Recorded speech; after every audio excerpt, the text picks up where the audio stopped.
காலையில் 6 மணிக்கு எந்திரிச்சிட்டு இருந்தேன் நான். இப்போ 5:30 ஆக்கியிருக்கேன். சீக்கிரம் வந்து இன்னும் வந்து முன்னாடி எந்திரிக்கணும் அப்படின்னு நினச்சிட்ருக்கேன். காலையில் எந்திரிச்ச உடனே இந்த மாதிரி பைபிள் படித்து ப்ரேயர் பண்ணிவிட்டு ஒரு நாள் ஆரம்பிக்கிறது வந்து பார்த்திங்கன்னா மனசுக்கு அவ்வளோ ஒரு பாசிட்டிவாக ஃபீல் ஆகுதுங்க. அதே மாதிரி டார்க் ஸ்பாட்ஸ்க்கு என்ன பண்ணணும்னு கேட்டிங்களா, நியாசின்னமைன் சீரம் மினிமலிஸ்ட் பிராண்டில் நான் யூஸ் பண்ணுறேன். நல்லாயிருக்கும். நெத்தியில் எனக்கு ரொம்ப டார்க்காக இருந்ததுங்க. இந்த சீரம் போட்டதுக்கப்புறம் நல்லாவே குறைஞ்சிருக்கு. அதே மாதிரி சீரம் போட்டால் நல்ல ஃபேஸ்க்கு வந்து மாய்ஸ்சரைசர் அப்ளை பண்ணிடணும்.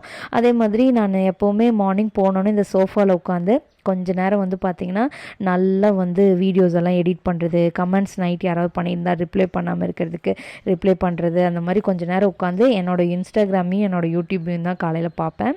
அதுக்கப்புறம் செடிங்களுக்கு தண்ணி ஊற்ற போயிடுவேன். இன்றைக்கி கொஞ்சம் அந்த என்ன சொல்கிறதுங்க, மழை வர கிளைமேட்டாக, அந்த கிளைமேட்டில் அப்படியே அந்த சூரியன் மறைஞ்சு ஒரு விதமான வியூ சூப்பராக இருந்தது.